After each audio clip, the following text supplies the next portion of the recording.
أشهد أن لا إله إلا الله وحده لا شريك له وأشهد أن محمدا عبده ورسوله أما بعد فأعوذ بالله من الشيطان الرجيم بسم الله الرحمن الرحيم الحمد لله رب العالمين الرحمن الرحيم مالك يوم الدين إياك نعبد وإياك نستعين اهدنا الصراط المستقيم صراط الذين أنعمت عليهم غير المغضوب عليهم ولا الضالين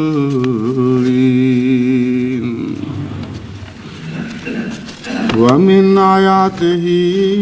أن خلقكم من تراب ثم إذا أنتم بشر تنتشرون ومن آياته أن خلق لكم من أنفسكم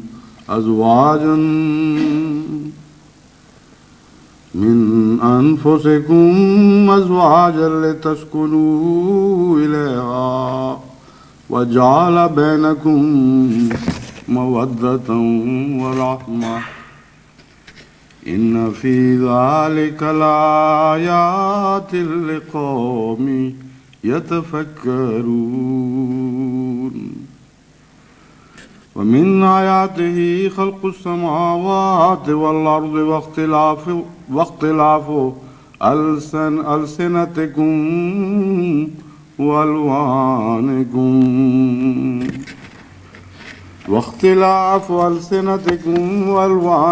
إن في ذلك لآيات للعالمين. سورہ روم آیات 21 تا 23. گزشتہ جمعہ سے پہلے جمعہ میں جو چند باتیں میں جماعت کے سامنے رکھنی چاہتا تھا ان میں حسن معاشرت اور عائلی زندگی کو بہتر بنانے سے متعلق بھی چند امور میرے پیش نظر تھے، لیکن وقت ختم ہو گیا اور میں مضمون کو مکمل نہ کر سکا. پھر بیچ میں جو خطبہ آیا وہ عمومی جماعتی تربیت کے سلسلے میں بعض جگہ بعض اتنے سر اٹھاتے ہوئے دکھائی دے رہے تھے، اس لیے فوراً اس مضمون سے متعلق خطاب کرنا پڑا. آج کے جمعہ میں بہت پہلا حصہ یعنی جمعے کے خطبے والا حصہ مختصر کرنا پڑے گا، کیونکہ آج میری بیٹی عزیزہ مونا کے نکاح کا بھی دن ہے. گزشتہ کچھ عرصے سے مجھ پر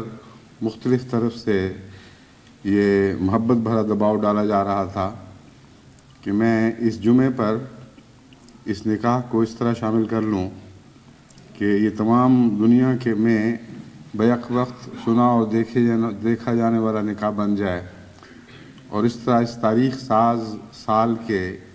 کرشموں میں ایک اور اضافہ ہو. لیکن طبیعت پر اس خیال سے یہ بات گراں گزرتی تھی کہ میری بیٹی ہے اور خود اسی کے ذریعے اس سلسلے کا آغاز کرنا شاید کسی دل پہ گراں نہ گزرے. لیکن باہر سے بھی ایسے خط آنے شروع ہوئے جس سے پتہ چلتا ہے کہ وہ محبت کرنے والے احباب جماعت جو خواہش رکھتے ہیں کہ یہاں آ سکیں آئیں لیکن آ نہیں سکتے، ان کی خواہش ہے کہ اگر اس نکاح کو بھی ایک عالمی نکاح بنا دیا جائے تو ہم جہاں جہاں بیٹھے ہوئے ہیں وہاں وہاں اس نکاح کی خوشی میں شامل ہو جائیں گے.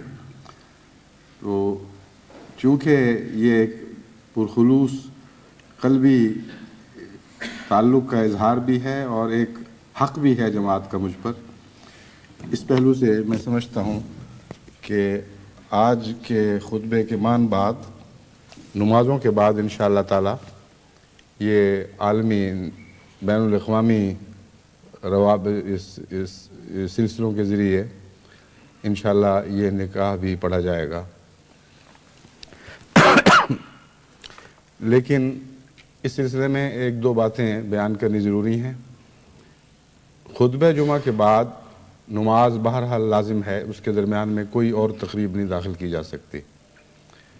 اور خطبہ اور نماز کے بعد آج کے حالات کے پیش نظر عصر کی نماز بھی ساتھ جمع کرنی ہوگی، کیونکہ بکثرت مہمان باہر سے تشریف لائے ہوئے ہیں اور ان کے لیے اب یہاں سے رخصت ہونا ہے، اسلام آباد جا کر بقیہ کارروائی ہوگی، اور انتظامی دقتیں ایسی ہیں کہ ان کے پیش نظر مجھ سے یہی توقع رکھی گئی ہے کہ میں نماز ظہر کے ساتھ جمعہ کے ساتھ عصر بھی جمع کرا دوں۔ بس نصیحت خصوصیت سے یہ ہے کہ اس نماز کے دوران دنیا میں کہیں بھی کوئی احمدی اس نماز کے ساتھ شامل ہو کر نماز ادا کرنے کی کوشش نہ کرے۔ یہ ایک نہایت ہی بیہودہ رسم جاری ہوگی جس سے اسلام کی اعلیٰ پاکیزہ روایات میں رکھنا پڑنے کا خطرہ ہے۔ امام وہی ہے جو موجود ہو جسمانی طور پر بھی اور سامنے ہو، سوائے اس کے کہ اتنا بڑا مجمع ہو کہ وہ امام دکھائی نہ دے سکتا ہو، یا بیچ میں کہیں بعض دفعہ دیواریں حائل ہو جایا کرتی ہیں، یہ الگ بات ہے، مگر اجتماع ایک جگہ ہونا ضروری ہے۔ اس اجتماع کے سامنے ایک زندہ موجود امام کا ہونا ضروری ہے۔ اس کے بغیر باقی سب نمازیں اگر دور سے ٹیلی کاسٹ کے ذریعے پڑھی جائیں گی وہ فاسد ہوں گی، ان کا حضرت محمد رسول اللہ صلی اللہ علیہ وآلہ وسلم کی سنت سے کوئی تعلق نہ ہوگا۔ بس یہ فیصلہ کرتے ہوئے کہ نکاح آج ہی ہو جائے، میرے سامنے یہ دقت پیش کی گئی تھی کہ چونکہ نمازیں بیچ میں ہوں گی اس لیے خطرہ ہے کہ لوگ نمازیں ساتھ نہ شروع کر دیں، تو آپ پہلے نکاح پڑھ دیں۔ میں نے کہا یہ تو بہت اچھا موقع ہے کہ اس خطرے کا ازالہ ہمیشہ کے لیے کر دیا جائے، اور اس فیصلے کی برکت سے جماعت کی ایک عالمی تربیت کا موقع میسر آ گیا۔ بس یاد رکھیں کہ ٹیلی کاسٹ خطبوں وغیرہ کے بعد جو نمازیں ہوتی ہیں ان میں باہر کے لوگ شمولیت نہیں کر سکتے۔ اپنا امام اپنے سامنے رکھیں، اگر وہ اسی نماز کا وقت ہو تو پھر نماز ہوگی، ورنہ دور کے امام کے پیچھے ٹیلی کاسٹ تصویروں کے ذریعے نماز نہیں ہو سکتی۔ اسی لیے میں نے یہ تاکید کر دی تھی کہ وہ حصہ دکھایا ہی نہ جائے۔ بس ایک سوال یہ بھی اٹھایا گیا کہ پھر آپ نماز جب دکھائیں گے تو پہلی ہدایت کی خلاف ورزی ہوگی۔ اس کا جواب یہ ہے کہ بارہا مجھے خیال آیا کہ ٹیلی کاسٹ خطبوں کو دیکھنے کے شوق میں بکثرت غیر احمدی آنا شروع ہو گئے ہیں، اور دن بدن ان کی تعداد بڑھ رہی ہے۔ میں صرف پاکستان کی بات نہیں کر رہا، بلکہ دور دور جہاں جہاں بھی یہ خطبات ٹیلی کاسٹ کے ذریعے دکھائے جاتے ہیں، خدا کے فضل سے رپورٹوں کے مطابق غیر احمدیوں کا ان خطبوں میں شامل ہونے کا رجحان دن بدن بڑی تیزی سے بڑھ رہا ہے، اور خدا تعالیٰ کے فضل کے ساتھ جو ایک دفعہ آتے ہیں وہ آئندہ بھی آتے ہیں اور اپنے ساتھ دوسروں کو بھی لے کر آتے ہیں۔ بس اس پہلو سے ان کو جو ہماری عبادتوں کے متعلق غلط فہمیاں ہیں وہ بھی آج دور ہو جائیں گی۔ آج یہ بھی دکھائی دے گا کہ ہم خطبہ کیسے خطبے کے بعد نماز کیسے ادا کرتے ہیں، اور بعض غلط فہمیاں جو ہماری نماز کے متعلق پھیلائی جاتی ہیں وہ بھی دور ہو جائیں گی۔ اس کے بعد میں مختصراً اسی مضمون یعنی عائلی زندگی کے تعلق میں جو مضمون بیان کرنا چاہتا تھا اس کی طرف واپس آتا ہوں۔ قرآن کریم کی جن آیات کی میں نے تلاوت کی ہے ان میں اللہ تعالیٰ فرماتا ہے وَمِنْ آیَاتِهِ أَنْ خَلَقَكُم مِّن تُرَابٍ ثُمَّ إِذَا أَنْتُمْ بَشَرٌ تَنْتَشِرُونَ، کہ اس کے نشانات میں سے ایک یہ بھی ہے کہ اس نے تمہیں خاک سے پیدا کیا ہے۔ ایک لفظ تین ہے جس کو ہم مٹی کہتے ہیں، اس میں نمو کا مفہوم داخل ہے، یعنی گیلی مٹی، نمی کا مفہوم داخل ہے۔ تراب خاک کو کہتے ہیں۔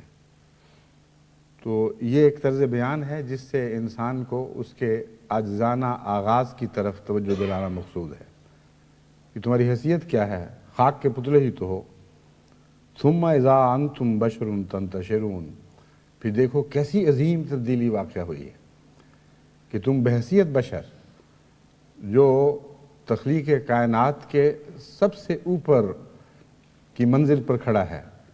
ایسے بشر کی صورت میں تم دنیا میں ہر طرف پھیل گئے ہو۔ پھر فرمایا وَمِنْ آیَاتِهِ أَنْ خَلَقَ لَكُم مِّنْ أَنفُسِكُمْ أَزْوَاجًا، اس کے نشانات میں سے ایک یہ بھی ہے کہ اس نے تم ہی میں سے تمہارے جوڑے پیدا کیے، لِتَسْكُنُوا إِلَيْهَا، تاکہ تم ایک دوسرے سے سکینت حاصل کرو۔ الہ میں نے اس کی الہ جھکو اس کی طرف سکینت کی خاطر، سکینت کی تلاش میں۔ وَجَعَلَ بَيْنَكُمْ مَوَدَّةً وَرَحْمَةً، اور تمہارے درمیان اللہ تعالیٰ نے محبت اور رحمت رکھ دی ہے۔ بس میاں بیوی کے تعلقات کا اس سے بہتر نقشہ نہیں کھینچا جا سکتا۔ پہلے تو یہ بتا دیا کہ تم سب خاک کے پتلے ہو، ایک دوسرے پر تمہیں کوئی فضیلت نہیں ہے، اور ایک ہی وجود سے پیدا کیے گئے ہو۔ اور رشتوں کی ایک وجہ تو وہ ہے جو پہلی آیت میں بیان ہو گئی، تنتشرون، تم نشو و نما پاتے ہو اور دنیا میں پھیل گئے ہو، پھیل جاتے ہو اور پھیل چکے ہو۔ دوسری وجہ جس کی طرف عموماً توجہ نہیں ہوتی وہ یہ ہے لِتَسْكُنُوا إِلَيْهَا وَجَعَلَ بَيْنَكُمْ مَوَدَّةً وَرَحْمَةً، تاکہ تم اپنے جوڑے سے تسکین حاصل کرو، یعنی اپنے دوسرے زوج سے تسکین حاصل کرو۔ الہا میں ضمیر مؤنث تانیث کی ہے، یعنی یہ معلوم ہوتا ہے کہ مردوں کو خصوصیت سے مخاطب فرماتے ہوئے یہ فرمایا گیا ہے کہ تاکہ تم اپنی بیوی سے تسکین حاصل کرو۔ یہ کہنے سے ایک غلط فہمی بھی پیدا ہو سکتی ہے، جیسا کہ اکثر دنیا کے معاشروں میں یہ غلط فہمی پائی جاتی ہے کہ مرد کا کام ہے عورت سے تسکین حاصل کرے، عورت کا کام ہے تسکین دے اور اس کے بعد چھٹی، اور مرد پر کوئی ذمہ داری نہیں۔ اس باطل خیال کو زائل کرنے کی خاطر مان بات فرمایا وَجَعَلَ بَيْنَكُمْ مَوَدَّةً وَرَحْمَةً، اللہ تعالیٰ نے تمہارے درمیان گہری محبت اور رحمت کا رشتہ قائم فرما دیا ہے، اور یہ رشتہ دونوں طرف سے ہے، بینکم ہے، اور بینکم نے مضمون کو اور زیادہ وسیع فرما دیا، بینکما نہیں کہا بلکہ بینکم، یعنی وہ بچے جو خاندان میں میاں بیوی کے تعلقات کے نتیجے میں پیدا ہوتے ہیں وہ بھی آپس میں محبت اور رحمت کے تعلقات سے زندگی بسر کریں، اور سارے معاشرے کے لیے یہ پیغام ہے کہ عائلی زندگی میں مودت اور رحمت کو اختیار کرو۔ یہ وہ پہلو ہے جس کی طرف میں متوجہ کرنا چاہتا تھا، لیکن افسوس کے ساتھ یہ ذکر کرتا ہوں کہ بارہا یہ نصیحت کرنے کے باوجود اکثر دنیا سے ایسے ہی خط ملتے ہیں جن سے پتہ چلتا ہے کہ ہماری جماعت میں عائلی زندگی ابھی تک مثالی نہیں بن سکی۔ مختلف معاشروں کے مختلف نقائص ہیں، مغربی نقائص اور ہیں اور مشرقی نقائص اور ہیں۔ مغربی عائلی زندگی بھی مثالی نہیں ہے اور مشرقی بھی نہیں، لیکن اسلام تو نہ مشرق کا ہے نہ مغرب کا ہے۔ اسلام تو وہ دین ہے جو ایسے نور سے تعلق رکھتا ہے جس کے متعلق فرمایا گیا لا شرقیۃ ولا غربیہ، نہ وہ مشرق کا ہے نہ مغرب کا ہے، دونوں کے درمیان یکساں سانجا دین ہے، سانجا نور ہے، یعنی محمد رسول اللہ صلی اللہ علیہ وسلم۔ بس مشرقی معاشرے کے نقائص خواہ کچھ بھی ہوں اور مغربی نقائص کچھ اور ہوں، یہ بحث لا تعلق ہے۔ عائلی زندگی وہی ہے جو اس نور کی عائلی زندگی تھی جو حضرت محمد مصطفیٰ صلی اللہ علیہ وآلہ وسلم کے ذات میں خدا کا نور چمکا ہے، اور اس آئلی زندگی کے حوالے سے ہمیں اپنے تعلقات کو درست کرنا ہوگا۔ اگر کسی معاشرے میں وفا اٹھتی چلی جا رہی ہے اور حیا اٹھتی چلی جا رہی ہے، تو حضرت محمد رسول اللہ صلی اللہ علیہ وآلہ وسلم کی آئلی زندگی اس معاشرے کو پیغام دیتی ہے کہ تم مجھ سے دور ہو، مجھ سے کٹے ہوئے ہو، اور جب تک میرے ذات کے ساتھ پیوستہ نہ ہو جاؤ تمہیں امن نصیب نہیں ہو سکتا۔ مشرقی معاشروں میں آئلی زندگی بعض اور رسم و رواج اور بدیوں کا شکار ہے، اور میاں بیوی کے آپس کے تعلقات پر ان کے خاندان کے دوسرے تعلقات اتنا زیادہ اثر انداز ہوتے ہیں، اتنا دخل انداز ہوتے ہیں کہ اس کے نتیجے میں بسا اوقات میاں بیوی کے تعلقات محض اس وجہ سے بگڑتے ہیں کہ دونوں طرف کے ماں باپ کو شوق ہے کہ وہ اپنی بالادستی اس جوڑے پر قائم کریں، اور یہ ایسی بیہودہ رسمیں ہمارے بعض مشرقی معاشروں میں جاری ہیں کہ خاوند کے رشتہ دار سمجھتے ہیں کہ جب تک ہم بیوی کو کھینچ کر اپنے ماں باپ سے توڑ کر اپنا نہ بنا لیں اس وقت تک ہماری فتح نہیں ہو سکتی، ہمارا بچہ تسکین نہیں پا سکتا۔ اور بعض صورتوں میں بالکل اسی قسم کا رویہ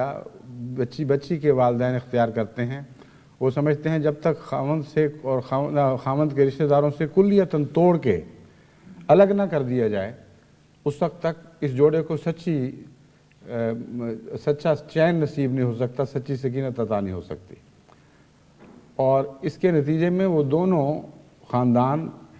کوشش کرتے ہیں کہ کسی طرح ان میاں بیوی کا گھر اجڑ جائے۔ اور اکثر اجڑتے ہوئے گھروں میں، اگر اکثر نہیں تو ایک بڑی تعداد ایسی ہے اجڑے ہوئے گھروں کی جن میں ماں باپ کا قصور ہے، جو دونوں طرف کے ماں باپ ہیں، لیکن زیادہ تر میں نے یہ قصور دلہا کے ماں باپ میں دیکھا ہے اور نسبتاً کم بچی کے ماں باپ میں، کیونکہ بچی تو پرائی ہوتی ہے، وہ جب رخصت کر دی جائے تو اس پر اس کے اوپر اتنا اثر اور اختیار نہیں رہا کرتا، لیکن بیٹا تو اپنا رہتا ہے ہمیشہ۔ اور عموماً وہ ممالک جن میں اقتصادی لحاظ سے پوری ابھی ترقی نہیں ہوئی اور میاں بیوی فوراً اپنا الگ گھر بنانے کی استطاعت نہیں رکھتے، تو وہ بیوی بہرحال اپنے خاوند کے ماحول میں اس کی ماں باپ کے رحم و کرم پر، اس کی بہنوں کے رحم و کرم پر زندگی گزارتی ہے۔ اور اس پہلو سے میں نے دیکھا ہے کہ جو بھی ظلم معاشرے میں ہے اس میں سب سے زیادہ قصوروار عورت ہے۔ پہلے ایک خطبے میں جس کا تعلق میری اہلیہ کے وصال سے تھا، میں نے کچھ نصیحتیں کی تھیں، ان میں خصوصیت سے خاوندوں کو پیش نظر رکھا تھا یا مردوں کو پیش نظر رکھا تھا۔ مجھ سے شکوے بھی ہوئے کہ آپ نے بس سارا بوجھ مردوں پر ہی ڈال دیا ہے، عورتوں کا بھی تو قصور ہوا کرتا ہے۔ میں نے ان سے کہا مجھے علم ہے قصور ہوا کرتا ہے، میں کسی وقت یہ باتیں بھی کروں گا، لیکن بیوی فوت ہو رہی ہو اور میں عورتوں کو کوسوں، اس سے زیادہ جہالت اور ہو نہیں سکتی تھی۔ موقع ایسا تھا جس کا تقاضا تھا کہ میں مردوں کو نصیحت کروں کہ وہ عورتوں کے حقوق ادا کریں اور ہر قسم کے ظلم سے باز آئیں۔ مگر میں نے جہاں تک تجزیہ کیا ہے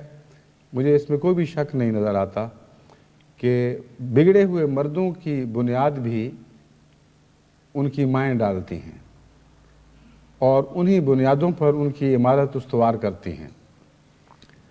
اور اکثر ایسی مائیں معاشرے کو بگاڑنے کی ذمہ دار ہیں جو عملاً اپنی اولاد کی اور اولاد میں سے اپنے بیٹوں کی عبادت کرتی ہیں اور اتنا زیادہ بلند مقام دیتی ہیں کہ بچپن ہی سے انہیں کھلی چھوٹ دی جاتی ہے کہ وہ چاہے ہمسایوں کا من برباد کریں، چاہے اپنی بہنوں کو ماریں کوٹیں اور فتنہ و فساد کریں، لیکن ماں شیرنی کی طرح جھپٹ کر ان کی تائید میں اٹھ کھڑی ہوتی ہے، دوڑتی ہے، بد کلامی کرتی ہے دوسروں سے، اور اس کے فتنے سے، اس کی زبان کے شر سے بچنے کے لیے لوگ اپنے بچے سنبھالتے پھرتے ہیں۔ ایسی مائیں خواہ اس مقام تک نہ بھی پہنچی ہوں، اس سے ورے بھی بہت سے مقام ہیں جن میں یہ بنیادی نقص یعنی اپنے بچے کی عبادت کرنا یہ صاف دکھائی دینے لگتا ہے۔ اور ایسی مائیں اپنے بچوں کو نہ صرف ابتدا میں بگاڑ دیتی ہیں بلکہ بعد میں جب ان کی بیویاں آتی ہیں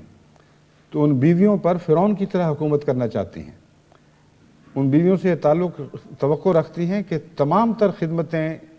خاوند کی، اس کی بہنوں کی، اس کی ساس کی ہوں، یعنی اس کی خاوند کی ماں کی، اور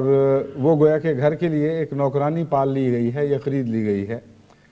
اور اسی ضمن میں اپنے بیٹے کی زندگی سنوارنے کی خاطر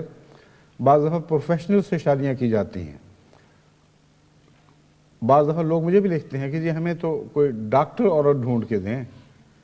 کوئی استانی ڈھونڈ دیں، کوئی ایسی ہو جو کمانے والی ہو. اسی وقت مجھے سمجھ آ جاتی ہے کہ نیت کیا ہے، اور میں ان کو صاف لکھ دیتا ہوں کہ اپنے فساد کو اپنے طور پر رکھو، میرا ہاتھ تمہارے فساد میں شامل نہیں ہوگا. جو رشتہ کرنا کرو، لیکن اگر نیت وہ نہیں ہے جو قرآن کریم نے بیان فرمائی ہے تو وہ نیت فساد کی نیت ہے. قرآن کریم نے کہیں یہ نہیں لکھا کہ تاکہ تمہارے اقتصادی حالات بہتر ہو جائیں. قرآن کریم نے یہ نہیں لکھا کہ بیویاں اس لیے لاؤ کہ ان کو گھر کی نوکرانیاں بنا دو، یا ان پر اپنے روب جماؤ، یا ان کو تانے دو.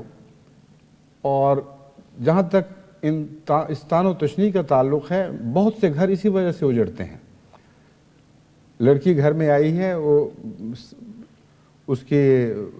نندیں اس کی بیٹھ کر کوئی نہ کوئی شوشہ چھوڑتی ہیں کہ اس کا تو اس قد اس طرح ہے، اس کا تو جسم اس طرح ہے، اس کو تو بات کرنے کا پورا سلیقہ نہیں آتا، اس میں تو پوری حیا نہیں ہے، اس کا لباس ایسا ہے. اور یہ باتیں وہ سمجھتی ہیں کہ بہت ہم چسکے لے لے کر جو بیان کر رہی ہیں، ہمارا بھائی بھی سن رہا ہے، وہ بھی مزے کر رہا ہوگا، ہمارے ماں باپ بھی خوش ہو رہے ہوں گے کہ ایسی ایسی باتیں سنائی ہیں اس کو. اور یہ نہیں سوچ رہی کہ اس کے لیے ایک جہنم پیدا کر دی گئی ہے، اور جو جہنم پھر پھٹے گی، بڑھے گی، اور سارے معاشرے کو آگ میں مبتلا جلا دے گی. چنانچہ ایسے گھر پھر جہنم کا نمونہ بن جایا کرتے ہیں. پھر وہ بھی، اس کا بھی منہ پھٹتا ہے، وہ پھر آگے سے باتیں کرتی ہے. ایک بات اپنے ماں باپ کے خلاف سنیں، 2 دفعہ سنیں، 4 دفعہ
جب تم اپنے رشتوں کے بعد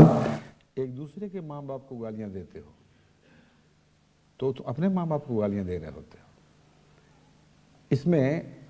2 باتیں خصوصیت سے حضور کے پیش نظر معلوم ہوتی ہیں. اول یہ کہ جب گالیاں دیتے ہو تو پھر دوسرا بھی غصے میں گالیاں دے گا، اور جو گالیاں دے گا اس کا گناہ اس کو کچھ نہیں ہوگا، کیونکہ اس نے بدلے میں قرآن کے دیے ہوئے حق کے مطابق ایسا کیا ہے. آخری نتیجہ صرف یہی رہ جاتا ہے کہ اس کی گالیاں تو تمہیں پہنچ جائیں گی،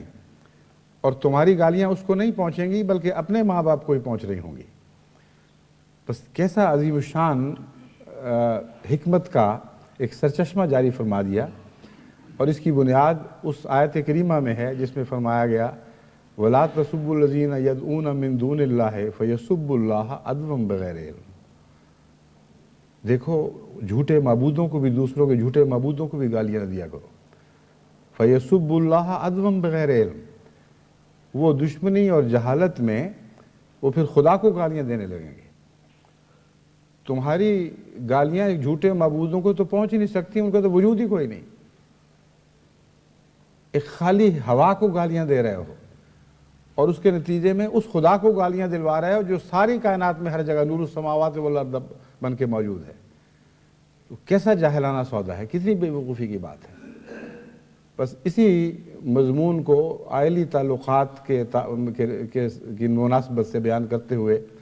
حضرت اقدس محمد رسول اللہ صلی اللہ علیہ وآلہ وسلم نے یہ پاک نصیحت فرمائی کہ ایک دوسرے کے ماں باپ کو گالیاں نہ دیا کرو, جو دے گا وہ ذمہ دار ہوگا ان سب گالیوں کا جو اس کے ماں باپ کو پڑیں گی. اور آخری نتیجہ یہ نکلے گا کہ گالیاں دینے والے کے ماں باپ کو صرف گالیاں پڑ رہی ہوں گی, دوسرے کو پہنچیں گی نہیں. کیونکہ دوسرا پہلو یہ ہے کہ خدا کے نزدیک اس کو گالیاں نہیں مل سکتی. خدا کے نزدیک ناجائز بات کا کوئی نتیجہ نہیں نکلتا. بس اللہ کی تقدیر کے سامنے در حقیقت صرف اسی کو گالیاں اسی کے ماں باپ کو گالیاں مل رہی ہیں جو پہل کر رہا ہے, جو بدتمیزی میں آگے بڑھ چکا ہے. یہ جو آسمان سے کسی کی گالیوں کا جواب ملنے کا مضمون ہے, یہ بھی اس کے اندر بیان ہو گیا.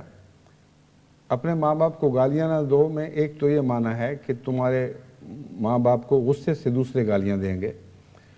دوسرا یہ کہ اگر تم خاموش رہو, دوسرا خاموش رہا تو آسمان بھی تمہارے ماں باپ کو گالیاں دے گا. یہ مضمون بھی حضرت اقدس محمد رسول اللہ صلی اللہ علیہ وآلہ وسلم نے بیان فرمایا. ایک دفعہ حضرت ابو بکر صدیق رضی اللہ تعالیٰ عنہ آپ کی مجلس میں موجود تھے. ایک شخص آیا جس نے حضرت ابو بکر کے خلاف زیادتی شروع کر دی اور بہت ہی بدتمیزی سے کلام کیا, یہاں تک کہ آخر حضرت ابو بکر کا پیمانہ لبریز ہو گیا اور وہ اور آپ نے جواباً اس کو کچھ سختی کی باتیں کہیں. اسی وقت رسول اللہ صلی اللہ علیہ وسلم اس جگہ سے اٹھ کھڑے ہوئے ناراضگی کے اظہار کے طور پر. حضرت ابو بکر پیچھے دوڑے کہ یا رسول اللہ, یہ کیا ہے کہ جب تک وہ مجھے گالیاں دیتا رہا آپ خاموش بیٹھے رہے, اور جب میں نے جوابی کارروائی کی ہے تو آپ ناراض ہو کر اٹھ کر چلے گئے ہیں. آپ نے فرمایا ابو بکر, جب تک تم خاموش بیٹھے ہوئے تھے آسمان سے فرشتے تمہاری گالیوں کا جواب دے رہے تھے. جب تم نے یہ معاملہ اپنے ہاتھ میں لے لیا تو وہ فرشتے وہاں سے رخصت ہو گئے اور میں بھی اٹھ کھڑا ہوا. بس حضرت اقدس محمد رسول اللہ صلی اللہ علیہ وآلہ وسلم نے چھوٹی چھوٹی باتوں میں فیوز کے اور عرفان کے دریا بہا رکھے ہیں. ان چشموں سے کوئی فائدہ اٹھائے کہ اپنے روح اور بدن کو پاک کرنے کی کوشش کرے تو وہ ہوگا. میں تو بہت نصیحت کر چکا ہوں, لیکن افسوس کہ بےہودہ جہالت میں پیدا ہونے والی مائیں آئندہ اپنی جہالت کو اپنی اولاد در اولاد منتقل کرتی چلی جا رہی ہیں. ذرا ہوش نہیں کر رہی کہ ان کی اپنی زندگی, ان کے بچوں کی زندگی, آئندہ آنے والی نسلوں کی زندگی کو وہ اپنے وجود کی تلخیوں سے ہمیشہ کے لیے زہریلا کر دیتی ہیں. اور معاشرہ بگڑتا ہے تو سارا ماحول ارد گرد بگڑتا ہے, قوموں کے مزاج بگڑ جاتے ہیں, اور یہی خاندانی بدتمیزیاں ہیں جو قومی بدتمیزیوں میں تبدیل ہو جاتی ہیں. بس اس بات کو اہمیت دیں اور اپنے معاشرے کو حضرت اقدس محمد رسول اللہ صلی اللہ علیہ وآلہ وسلم کی عالی زندگی کے مطابق بنائیں تو گھر مودت اور رحمت سے بھر جائے گا. قرآن کریم نے جو بات بیان فرمائی اسی پر ہر بات کی تان ٹوٹتی ہے کہ رشتے صرف اس غرض سے پیدا نہیں کیے گئے تھے کہ تنتشرون, تاکہ تم پھیل جاؤ. وہ تو پھیل رہے ہو تم, وہ مقصد تو پورا ہو گیا, لیکن یاد رکھو اور بھی مقاصد ہیں, اور وہ مقاصد یہ ہیں کہ مرد اور عورت اور خاندانوں میں حسن معاشرت قائم کی جائے, محبت اور رحمت کی فضائیں پیدا کی جائیں, اور اس دنیا میں ایک جنت پیدا کر دی جائے. جن لوگوں کو دنیا کی جنت نصیب ہو جاتی ہے, یعنی محمد رسول اللہ صلی اللہ علیہ وسلم کے ارشادات کی روشنی میں جس جنت کا نقشہ کھینچا گیا ہے, جن لوگوں کو وہ جنت اس دنیا میں نصیب ہو جاتی ہے ان کی اخروی جنت بھی یقینی ہے, کوئی اس جنت کو ان سے چھین نہیں سکتا. جن کو اس دنیا کی جنت نصیب نہ ہو وہ وہم ہے ان کو کہ ہم اگلی دنیا میں جنت میں جائیں گے. آخر پر قرآن کریم کی پیش کردہ ایک اور مثال کو جو موازنے کے طور پر پیش فرمائی گئی ہے آپ کے سامنے رکھ کر میں اس مضمون کو ختم کروں گا۔ قرآن کریم نے دو ماؤں کی مثالیں پیش فرمائی ہیں، ایک وہ ماں جس کی کوکھ سے فرعون پیدا ہوا تھا، اور ایک وہ ماں جس کی کوکھ سے موسیٰ پیدا ہوا تھا۔ جس ماں نے فرعون کو جنم دیا، اس نے آنے والی ایک ایسی معصوم عورت کو بھی جہنم میں مبتلا کر دیا، یعنی دنیاوی لحاظ سے، جو پاک باز تھی، جو خدا کے فرمودات پر اور اس کے بھیجے ہوئے پر ایمان لانے والی تھی، معصوم تھی، نیک تھی، مگر ساری زندگی فرعون کے ظلموں کے نیچے چکی میں پیسی گئی ہے، اور اللہ تعالیٰ نے اس سے ہمدردی فرمائی ہے۔ اللہ تعالیٰ نے اسے وہ دعا سکھائی جس کے نتیجے میں وہ فرعون کے ظلم اور عذاب سے نجات پانے کے لیے اور جنت میں اپنے لیے الگ گھر طلب کرنے کے لیے تمنا کرتی تھی۔ اور دوسری طرف وہ موسیٰ کی ماں تھی،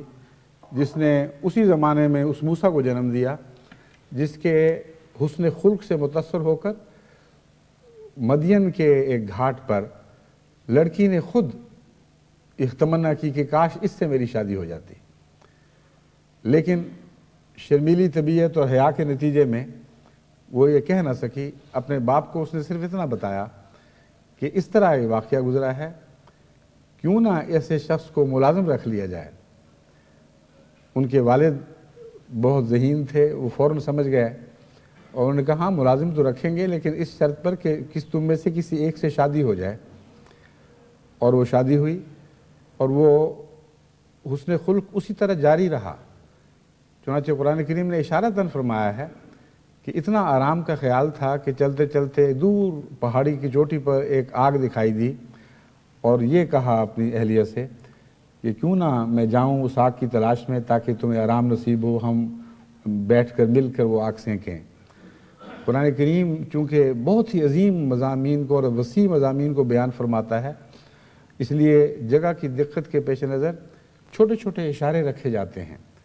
ورنہ تو یہ کتاب ارب ہاتھ صفحوں پر پھیل جاتی۔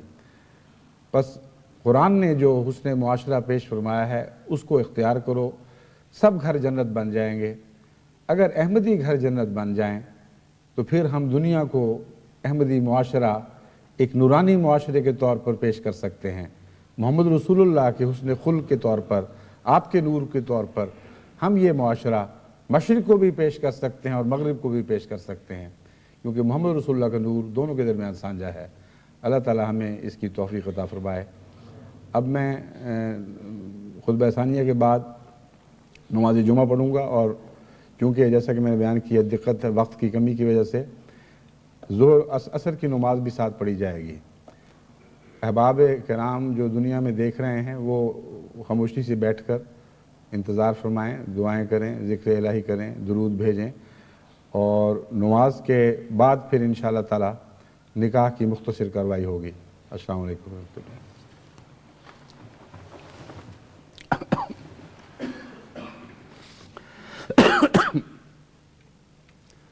الحمد لله نحمده ونستعينه ونستغفره ونؤمن به ونتوكل عليه ونعوذ بالله من شرور أنفسنا ومن سيئات أعمالنا من يهده الله فلا مضل له ومن يضلله فلا هادي له ونشهد أن لا إله إلا الله وحده لا شريك له ونشهد أن محمدًا عبده ورسوله عباد الله رحمكم الله إن الله يأمر بالعدل والإحسان وإيتاء ذي القربى وينهى عن الفحشاء والمنكر والبغي يعظكم لعلكم تذكرون اذكروا الله يذكركم وادعوه يستجب لكم ولذكر الله أكبر